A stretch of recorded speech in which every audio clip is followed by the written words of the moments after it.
Chapter 29. "Fool!" I cried aloud in my vexation. I had unloaded the boat and carried its contents high up on the beach, where I had set about making a camp. There was driftwood, though not much, on the beach, and the sight of a coffee tin I had taken from the ghost's larder had given me the idea of a fire. "Blithering idiot!" I was continuing, but Maud said, "Tut, tut," in gentle reproval, and then asked why I was a blithering idiot. "No matches," I groaned. "Not a match did I bring, and now we shall have no hot coffee, soup, tea, or anything." "Wasn't it, Crusoe who rubbed sticks together?" she drawled. "But I have read the personal narratives of a score of shipwrecked men who tried and tried in vain," I answered. "I remember Winters, a newspaper fellow with an Alaskan and Siberian reputation. Met him at the Bibelot once, and he was telling us how he attempted to make a fire with a couple of sticks. It was most amusing. He told it inimitably, but it was the story of a failure. I remember his conclusion, his black eyes flashing as he said, 'Gentlemen, the South Sea Islander may do it. The Malay may do it. But take my word, it's beyond the white man.'" "Oh, well, we've managed so far without it," she said cheerfully, "and there's no reason why we cannot still manage without it." "But think of the coffee!" I cried. "It's good coffee, too. I know. I took it from Larson's private stores. And look at that good wood." I confess, I wanted the coffee badly, and I learned, not long afterward, that the berry was likewise a little weakness of Maud's. Besides, we had been so long on a cold diet that we were numb inside as well as out. Anything warm would have been most gratifying, but I complained no more and set about making a tent of the sail for Maud. I had looked upon it as a simple task, what of the oars, mast, boom, and sprit, to say nothing of plenty of lines. But as I was without experience, and as every detail was an experiment, and every successful detail an invention, the day was well gone before her shelter was an accomplished fact. And then, that night, it rained, and she was flooded out and driven back into the boat. The next morning I dug a shallow ditch around the tent, and an hour later a sudden gust of wind, whipping over the rocky wall behind us, picked up the tent and smashed it down on the sand 30 yards away. Maud laughed at my crestfallen expression, and I said, "As soon as the wind abates, I intend going in the boat to explore the island. There must be a station somewhere and men, and ships must visit the station. Some government must protect all these seals, but I wish to have you comfortable before I start." "I should like to go with you," was all she said. "It would be better if you remained. You have had enough of hardship. It is a miracle that you have survived, and it won't be comfortable in the boat, rowing and sailing in this rainy weather. What you need is rest, and I should like you to remain and get it." Something suspiciously akin to moistness dimmed her beautiful eyes before she dropped them and partly turned away her head. "I should prefer going with you," she said in a low voice in which there was just a hint of appeal. "I might be able to help you, her voice broke, a little. And if anything should happen to you, think of me left here alone." "Oh, I intend being very careful," I answered, "and I shall not go so far but what I can get back before night. Yes, all said and done, I think it vastly better for you to remain and sleep, and rest and do nothing." She turned and looked me in the eyes. Her gaze was unfaltering but soft. "Please, please," she said, oh so softly. I stiffened myself to refuse and shook my head. Still she waited and looked at me. I tried to word my refusal, but wavered. I saw the glad light spring into her eyes and knew that I had lost. It was impossible to say no after that. The wind died down in the afternoon, and we were prepared to start the following morning. There was no way of penetrating the island from our cove, for the walls rose perpendicularly from the beach, and, on either side of the cove, rose from the deep water. Morning broke dull and gray, but calm, and I was awake early and had the boat in readiness. "Fool! Imbecile! Yahoo!" I shouted when I thought it was meet to arouse Maud, but this time I shouted in merriment as I danced about the beach bareheaded in mock despair. Her head appeared under the flap of the sail. "What now?" she asked sleepily and withal curiously. "Coffee!" I cried. "What do you say to a cup of coffee? Hot coffee, piping hot." "My," she murmured, "you startled me, and you are cruel. Here I have been composing my soul to do without it, and here you are vexing me with your vain suggestions." "Watch me," I said.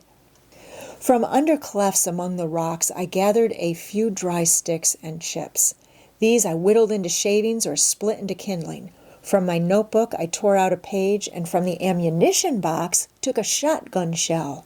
Removing the wads from the latter with my knife, I emptied the powder on a flat rock. Next, I pried the primer, or cap, from the shell, and laid it on the rock in the midst of the scattered powder. All was ready. Maud still watched from the tent.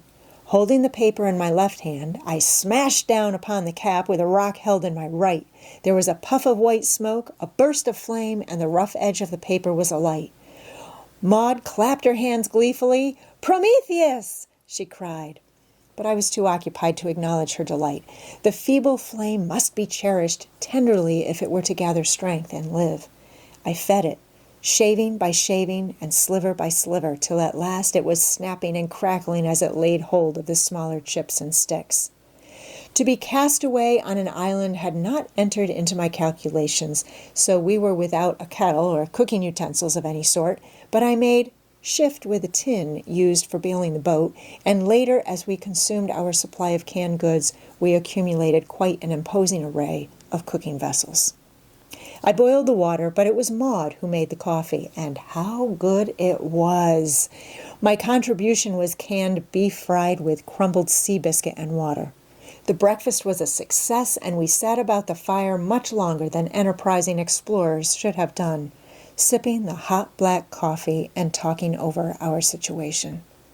I was confident that we should find a station in some one of the coves, for I knew that the rookeries of Bering Sea were thus guarded.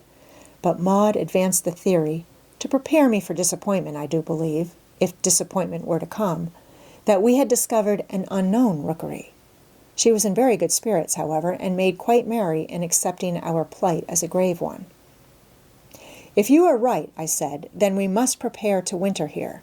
Our food will not last, but there are the seals.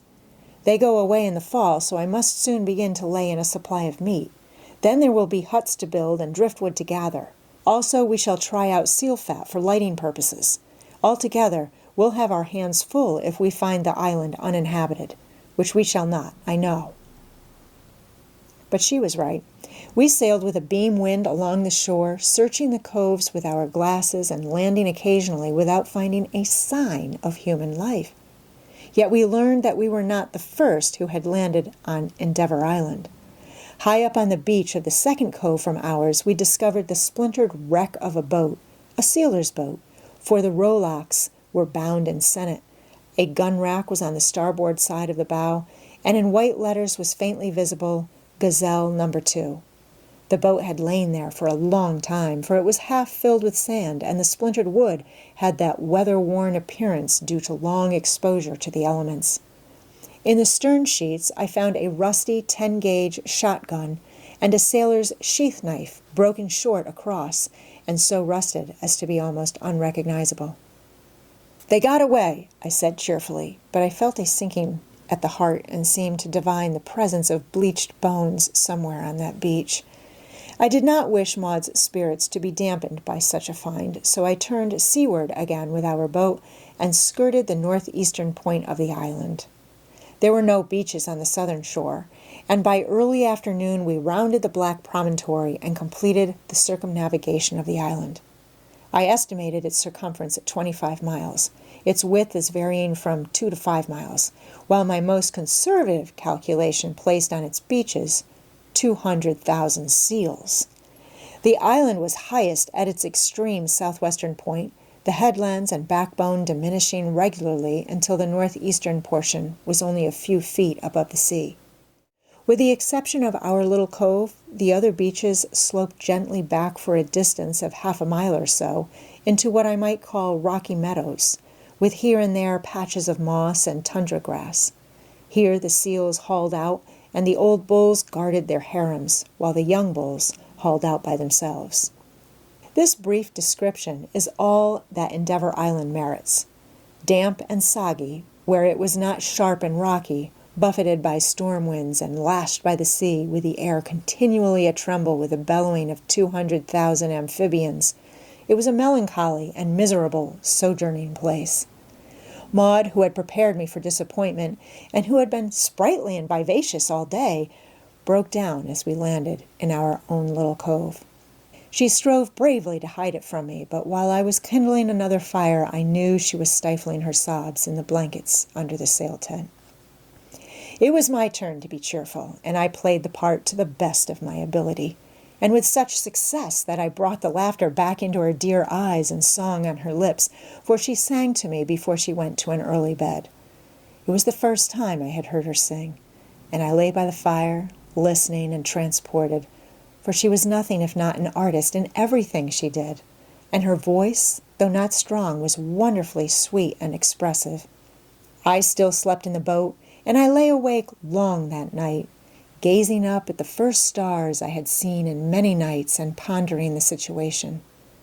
Responsibility of this sort was a new thing to me. Wolf Larson had been quite right. I had stood on my father's legs. My lawyers and agents had taken care of my money for me. I had had no responsibilities at all. Then, on the Ghost, I had learned to be responsible for myself. And now, for the first time in my life, I found myself responsible for someone else. And it was required of me that this should be the gravest of responsibilities, for she was the one woman in the world, the one small woman, as I loved to think of her.